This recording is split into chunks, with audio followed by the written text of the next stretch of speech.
Hi, good morning, my dear student. Today we are going to start your class 12th history, chapter 5 through the eyes of the travelers. My dear student, if you have remember about this chapter, what we studied till today, so there is no need to explain that we had completed the Albioni's and their accounts, what he explained in his text, and also we read about Ibn Battutas and their Rihalas.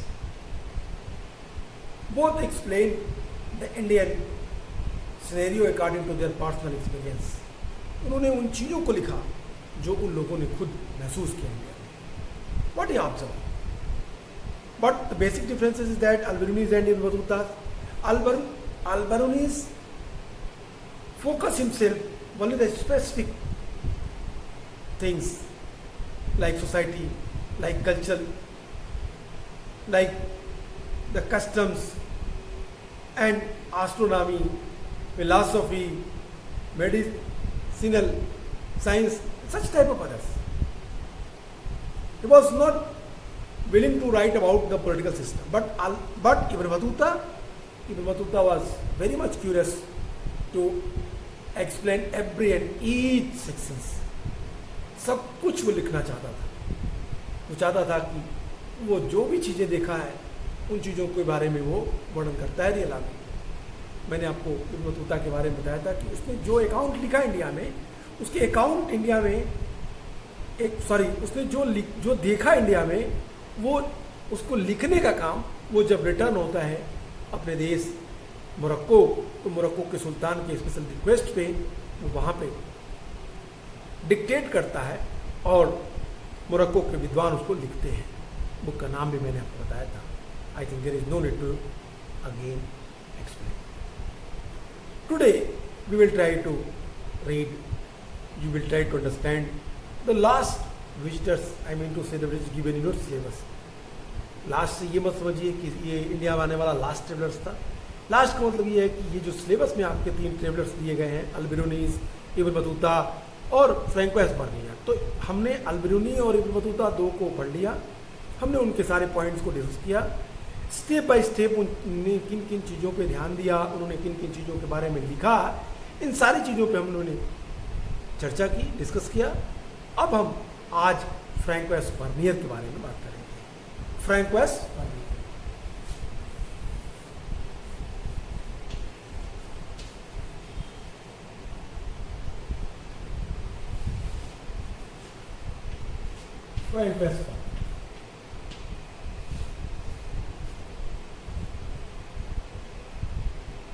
Francois Bernier was a Frenchman, no doubt to explain. वो France का रहने वाला था. वो एक doctor था, I mean to say that physician, political philosopher था, और एक हिस्टोरियन भी था. कई और लोगों की तरह ही उसने मुगल साम्राज्य में अच्छे अवसर की तलाश में मुगल साम्राज्य में पहुंचा. जिसमें भारत पहुंचा उस समय भारत में शाहजहां का शासनकाल था. Shah Jahan Mughal rulers 17th century, 16th century, क्योंकि शाहजहां का शासनकाल आप देखें तो जब जहांगीर की मृत्यु होती है तो शाहजहां का दिन आते हैं.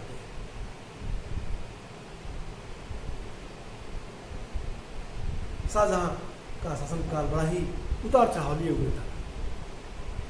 दारा शिकोह और उसके भाई औरंगजेब के बीच राजगद्दी के लिए हुई लड़ाई के लिए बर्नियर ने इन चीज़ों को ऑब्जर्व किया था. दारा शिकोह का वो फिजिशियन पॉइंट था, डॉक्टर था. उसने मुगल शासन के हर उस छोटे छोटे बिंदुओं पे ध्यान दिया, क्योंकि वो एटलीस्ट वहाँ पे प्रेजेंट था. वहाँ उन चीज़ों को उसने ऑब्जर्व किया था, उन चीज़ों को उसने देखा था. 6056 से 6068 तक वो भारत में 12 वर्ष तक रहा. 6056 से 6068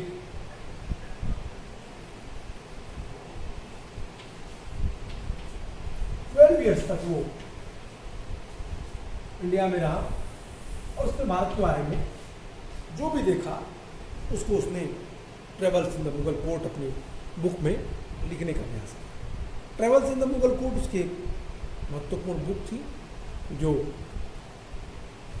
जो मुगल काल के समय की सारी घटनाओं को, सारी सूचनाओं को एक क्लियर व्यू देने का प्रयास करती है। Travels in the Mughal empire, book का नाम भी देते हैं। Travel in the Mughal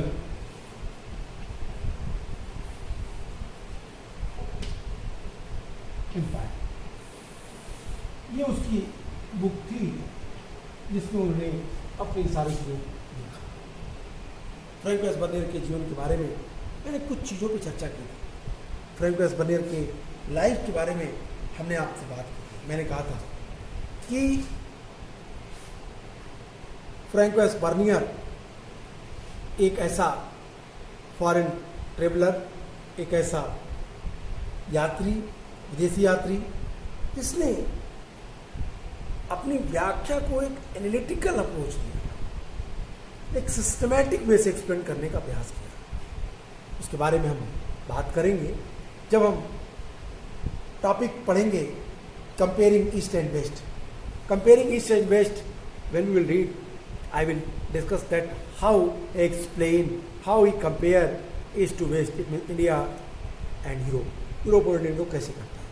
But before start, I would like to give you some information about Francois Bernier.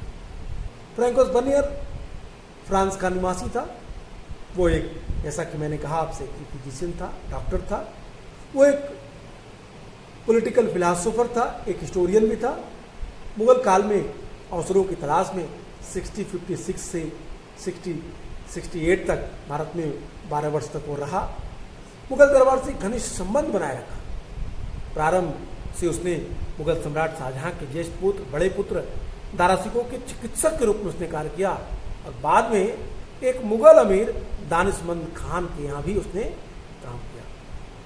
Bernier का जन्म फ्रांस के एक छोटे से कस्बे जोई नामक स्थान पे 1620 में हुआ था। 1620 में फ्रैंकोइस बर्नियर पैदा हुआ फ्रांस के छोटे से शहर में। बचपन से उसे घूमने फिरने का शौक था, अतः वो स्टूडेंट लाइफ में ही यूरोप के कई देशों की यात्रा उसने कर ली थी। डॉक्टरी की पढ़ाई कर वो ऑक्यूपेशनल रूप से पेशे के रूप में वो डॉक्टर बना। भारत की यात्रा की अपनी प्रबल इच्छा के कारण 1658 में वो सूरत पहुंचा। उसने आगरा, अहमदाबाद, कश्मीर, बंगाल, राजमहल, कासिम बाजार, मुस्लिम पट्टी, गोलकुंडा तक की यात्राएं की। मुगल साम्राज्य के संकट के काल में इस विदेशी यात्री का हिंदुस्तान आगमन हुआ था। जब मुगल डायनेस्टीज एक क्रिटिकल फेजेस में थी, उस समय ये भारत आया था, हिंदुस्तान आया था और उसने उन चीज़ों को देखा, ऑब्जर्व किया और उसने अपनी बुक में इसको लिखने का प्रयास किया। यह वो समय था जब शाहजहां के पुत्रों के बीच सक्सेसर को लेके, उत्तराधिकार को लेके, सक्सेशन को लेके युद्ध हो रहा था। इस संघर्ष की घटनाओं का वो प्रत्यक्षदर्शी बना। उसके पश्चात उसने औरंगजेब की विजय एवं उसके राज्यारोहण को भी देखा।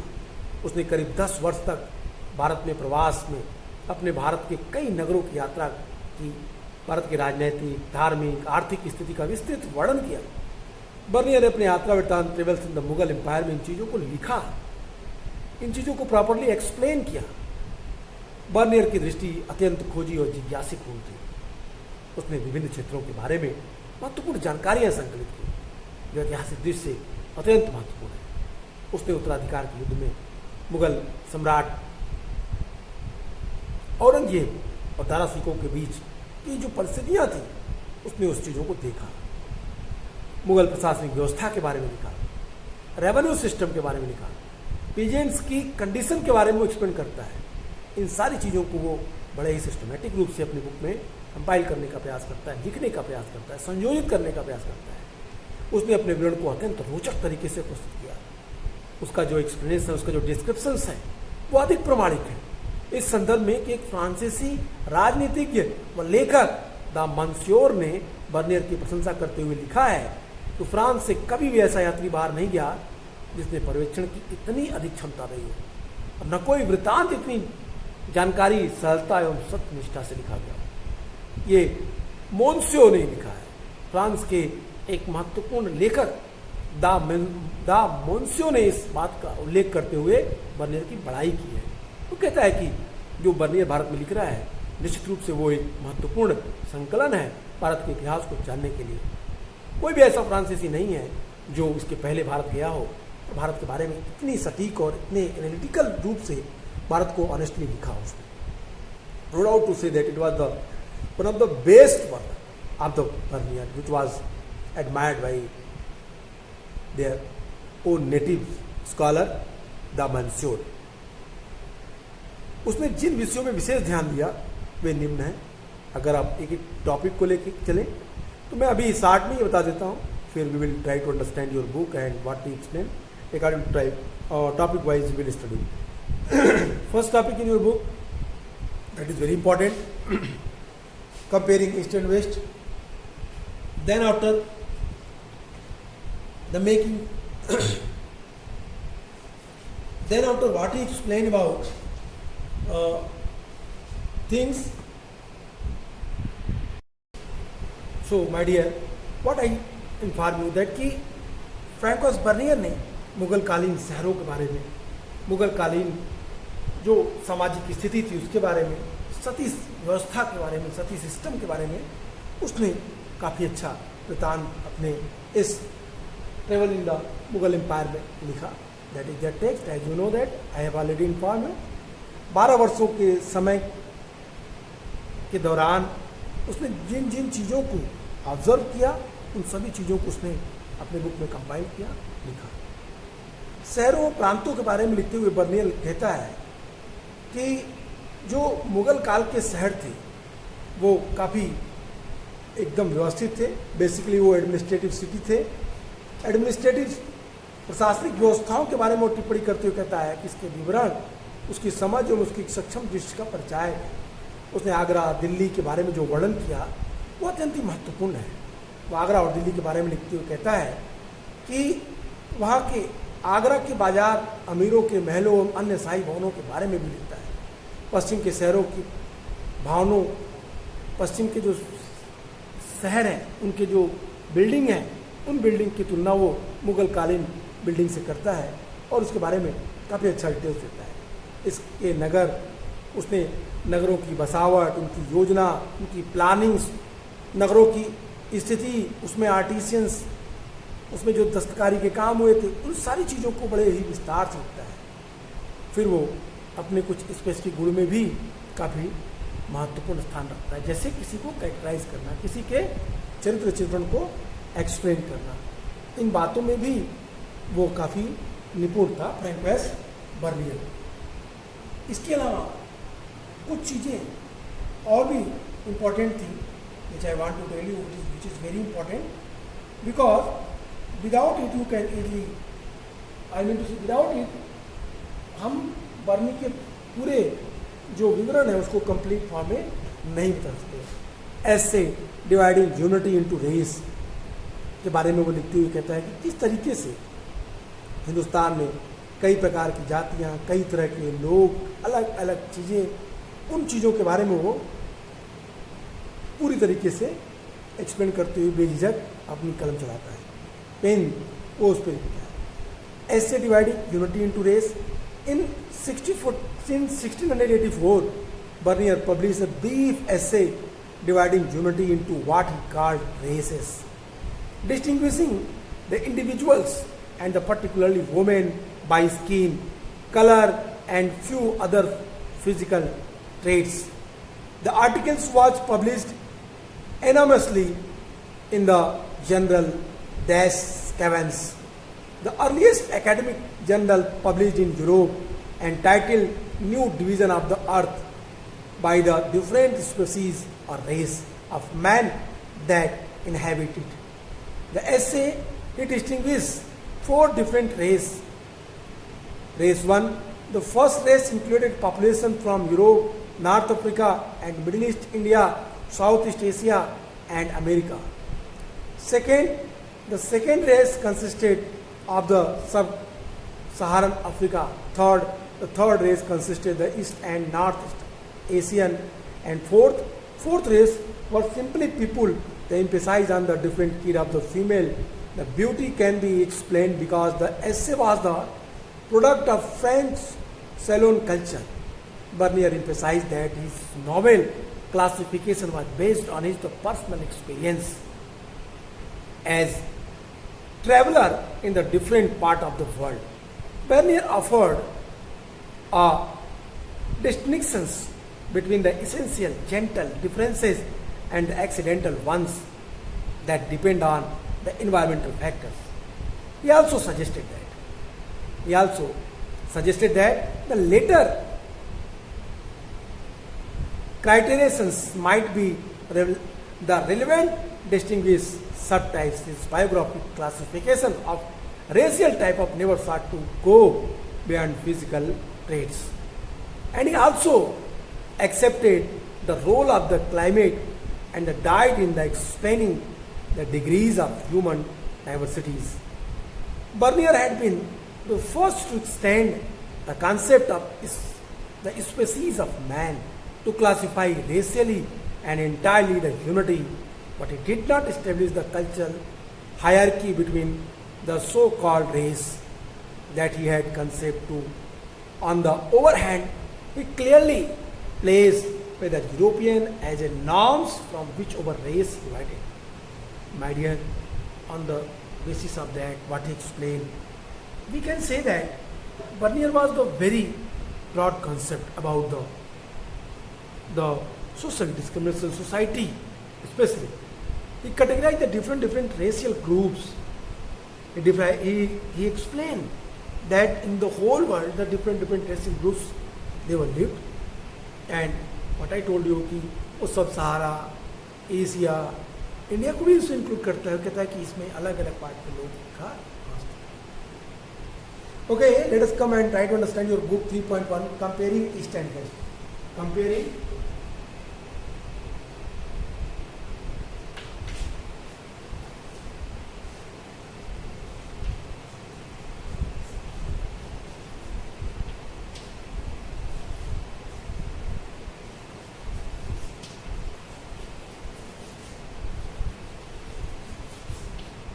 comparing East and West.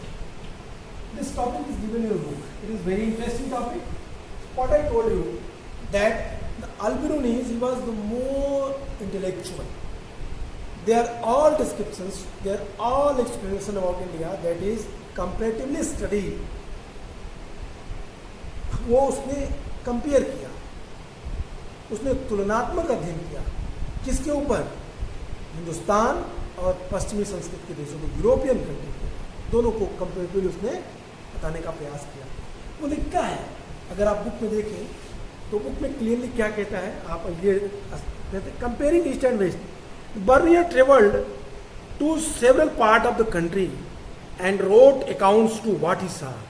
The frequently comparing what he saw in India with the situation in Europe, he decided his major writing to Louis XVI, the King of France, and many of his other work were written in the form of letters. Influential officials and ministers. In the virtually every instance, Bernier described what he saw in India as a bleak situation in the comparison to development in Europe. As we, however, when his work was published, Bernier's writing became extremely popular. Bernier's work was published in France in 1671 and translated into English, Dutch, German and Italian within the next 5 years. Between 1670 and 1725, his account was reprinted 8 times in the France, and by 1684 it had been reprinted 3 times in English. This was in marked contrast to the account in Arabic and Persian which circulated as a manuscript and was generally not published before 1800. यहाँ पे Bernier की जो book थी, Bernier ने जो लिखा था, उसके बुक की महत्ता को, उसके इम्पोर्टेंस को बताते हुए यहाँ पे आपका बुक कहता है कि बर्नियर जो कि जिसने भारत का भ्रमण किया, भारत को देखा, भारत को देखने के साथ साथ बर्नियर ने उन चीज़ों को, बर्नियर ने देश की कई भागों की यात्रा की और जो देखा उसके विषय में उसने लिखा और सामान्यतः भारत में जो देखता था उसका तुलनात्मक अध्ययन यूरोपीय स्थिति से करता था, कंपैरेटिवली स्टडी करता था यूरोपियन कंडीशंस से। साथ ही साथ उसने अपनी प्रमुख जो कृति थी, उसका प्रमुख जो बुक थी, उसको उसने डेडिकेट किया। किसे? ही डेडिकेटेड हिज बुक, किसको?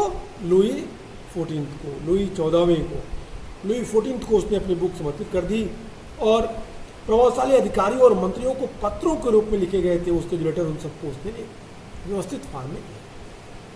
I hope you are getting understand, my dear. It means in the easy word we can understand the travel in the Mughal Empire. That book which was written by him, he dedicated to that book to the Louis XIV, the Emperor of France. Okay, अपना book उसने France के सम्राट को dedicate किया, जो भी चीज़ें उसने भारत में देखा लिखा। जैसा कि हम जब पढ़ेंगे तो हम इसको देखेंगे कि बर्नियर का जो आकलन था, बर्नियर का जो घटा प्रसंग थी, वो काफ़ी यूनिक थी, महत्वपूर्ण थी। उसके कार्य प्रकाशित हुए, खूब पब्लिश हुए, कई भाषाओं में ट्रांसलेट किए गए। उनको कहता है कि बुक लिखता है क्लियरली कि बर्नियर के कार्य फ्रांस में 1670 to 71 में पब्लिश हुए और अगले 5 वर्षों के भीतर ही, 5 years के भीतर ही वो अंग्रेज, इंग्लिश, डच, जर्मन, इटालवी, डिफरेंट लैंग्वेज में इसका ट्रांसलेशन हो गया। 1670 और 1725 के बीच जो उसकी डिटेल्स है, फ्रांसीसी में 8 बार रीपब्लिश की गई। That is the very stage. और 1684 तक या 3 बार अंग्रेजी में भी रीपब्लिश किया गया। यह अरबी और फारसी वृत्तांत जिसका प्रसार मैन्युस्क्रिप्ट फॉर्म में होता था, जो 1800 से पहले समांतर प्रकाशित नहीं होते थे, कि पूरी तरह से विपरीत था। My dear, here what we are discussing, trying to understand. My dear, I am saying that the book which was compiled by Francois Bernier was very important. The informations what he wrote in his text, that is the factual information is very useful for the study of the Indian culture and society and the political condition also. So that's why, having seen their importance, this book was translated in the different language, Italy, Germany, and Francese and such type of others also. In English also, कहता है time period देता है, कहता है during 1670 to 71 his book was translated into different languages, and 1670 to 1725, 1670 to 1725 his book was reprinted 5 times in France and 3 times in date 1684 when his book was reprinted in English, 3 times reprinted, तीसरी बार वो पुनर्मुद्रित हुआ। ये घटनाएं, ये जो चीज़ें हो रही थी, ये अपने में यूनिक थी, क्योंकि इसके पहले जो पर्सियन और अरेबिक लिटरेचर हमारे पास थे, वो मैन्युस्क्रिप्ट फॉर्म में थे, रिपब्लिश फॉर्म में नहीं थे, प्रिंटेड फॉर्म में नहीं। तो ये अपने में एक यूनिक थी फ्रैंकोइस बर्नियर की। अब फ्रैंकोइस बर्नियर की डिटेल्स को देखते हैं। पहली चीज़ तो हमने भी देख लिया कि फ्रैंकोइस बर्नियर क्या लिखता है। फ्रैंकोइस बर्नियर ने एक सबसे महत्वपूर्ण बात थी कि वह कंपैरेटिवली स्टडी करता है ईस्ट और वेस्ट। यहाँ पे ईस्ट का मतलब इंडिया एंड वेस्ट का मतलब यूरोप। वो किन चीज़ों पे स्टडी करता है? देखिए, वो कई सारी चीज़ों पे स्टडी करता है। किन चीज़ों को? City,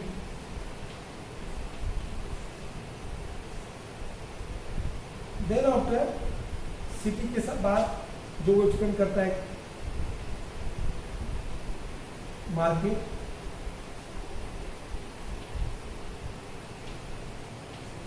land ownership,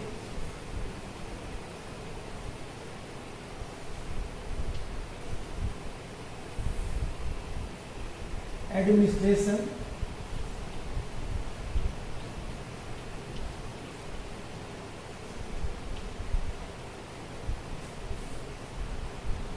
social structure,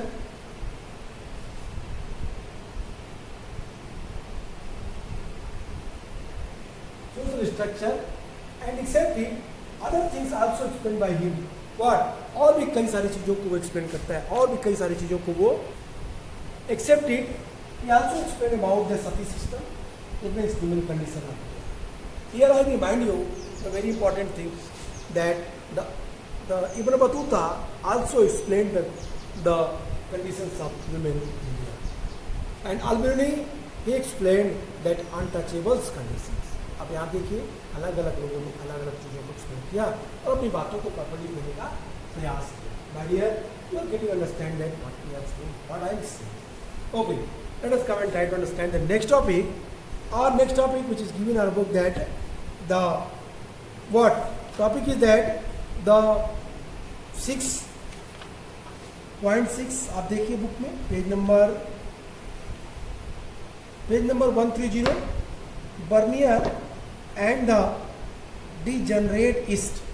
next topic है हमारा Bernier and degenerate. Okay, let me run this. आइए नेक्स्ट टॉपिक पे चलते हैं।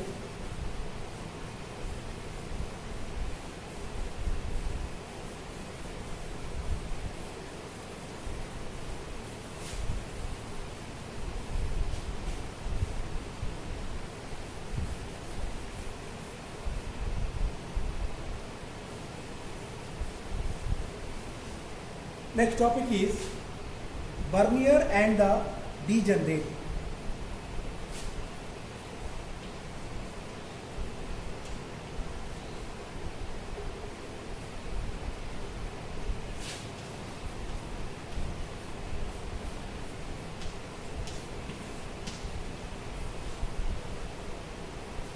Degenerate,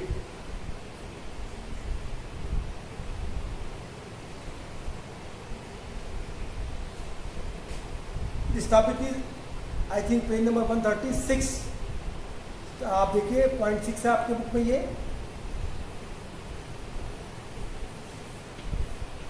degenerate east. Okay, it means कहता है कि वो ईस्ट को क्या कहता है, कहता है ईस्ट क्या है, वो डीजनरेट, अब कम विकसित है, अल्प डेवलप्ड है, प्रॉपर डेवलप नहीं है। वो इनकी तुलना करते हुए कहता है कि अगर आप बुक में देखें तो आपको क्लियरली हो जाएगा जब वो कहता है कि इन इब्न बतूतास choose to describe everything that impressed and excited him because of its novelty. Francois Bernier belonged to different intellectual tradition.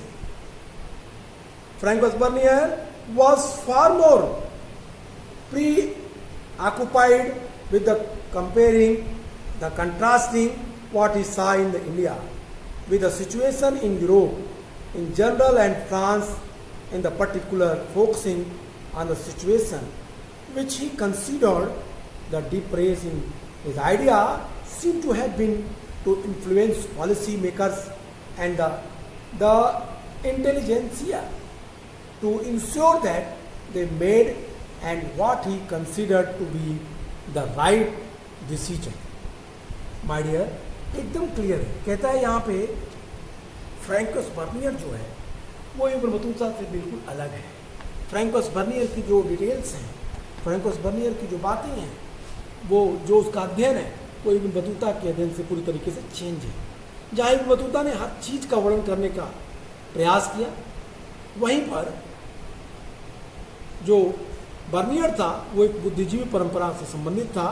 उसने भारत में जो भी देखा वो उसको सामान्य रूप से यूरोप और विशेष रूप से फ्रांस में व्याप्त स्थितियों से उसने उसकी तुलना की तथा भिन्नता को उजागर करने के प्रति अधिक चिंतित था। विशेष रूप से वो स्थितियाँ जिसमें वह अवसादकारी अधिक चिंतित था, जिसमें वो पाया कि इसमें स्थिति कंप्लीटली चेंज है, इंडियन सिचुएशंस फ्रेंच सिचुएशन से पूरी तरीके से चेंज है। ऐसे निर्णय उसके विचार, उसकी नीति निर्माता, बुद्धिजीवी वर्ग को प्रभावित करती है। यह सुनिश्चित किया जा सकता है उसके अध्ययन के आधार पर कि उसने जो लिखा वो कितना सही था और उसको कितने हद तक सही माना जा सकता है। I mean to say that Bernier he was more intellectual. What he observe in India, he tried to explain it the proper way. He always focusing their whole explanation based on the analytical approach. So that's why one side the Ibn Battuta wanted everything what I observe I have to know. जो मैंने देखा सब लिख दिया. But here totally different. Bernier he was aware of that what he was going to write. वो क्या लिखने जा रहा था इस बात से वो अवेयर था. So that's why he adopted the analytical approach. उसने क्या किया? He compared east to west, especially France को भारत से फ्रांस की तुलना में कुछ कंडीशंस को उसने फोकस किया, उन चीज़ों को उसने ध्यान दिया और उनके आधार पर उन बातों को उसने एक्सप्लेन करने का प्रयास किया. I hope you are getting understand. इन चीज़ों के आधार पर हम समझ सकते हैं. बेनियर के ग्रंथ, बेनियर का जो बुक था travel in the Mughal empire, अपने गहन प्रक्षेप मतलब उसकी जो स्टडी को आप देखेंगे तो आप समझ जाएंगे उसको कितने अच्छे से उसने क्रिटिसाइज किया है इंडिया को, अपने एक्सप्लेनेशंस को, अपनी जो उसकी एनालिटिकल अप्रोच है उनको, उसके वृत्तांत में की गई चर्चाओं में मुगलों के इतिहास को एक प्रकार से वैश्विक ढांचे में स्थापित करने का प्रयास किया. वह निरंतरता मुगलकालीन भारत की तुलना यूरोप से करता है. सामान्यतः यूरोप की श्रेष्ठता को रेखांकित करते हुए उस भारत का चित्रण द्विविपरीतता के नमूने के आधार पर करता है, जहाँ पर भारत को यूरोप के विपरीत, यूरोप का उल्टा दिखाया गया है, या यूरोप के विपरीत जैसा कि कुछ इतिहासकार प्रभावित करते हैं कि जो भिन्नताएं उसने महसूस की उसको उसने चरणबद्ध तरीके से एक्सप्लेन किया. भारत पश्चिमी दुनिया की तुलना में निम्न कोटि का था, भारत की स्थिति पश्चिमी दुनिया की तुलना में कमजोर थी, इस बात को वो my dear we will continue this topic in my next video. आज के लिए इतना ही. Good bye and take care.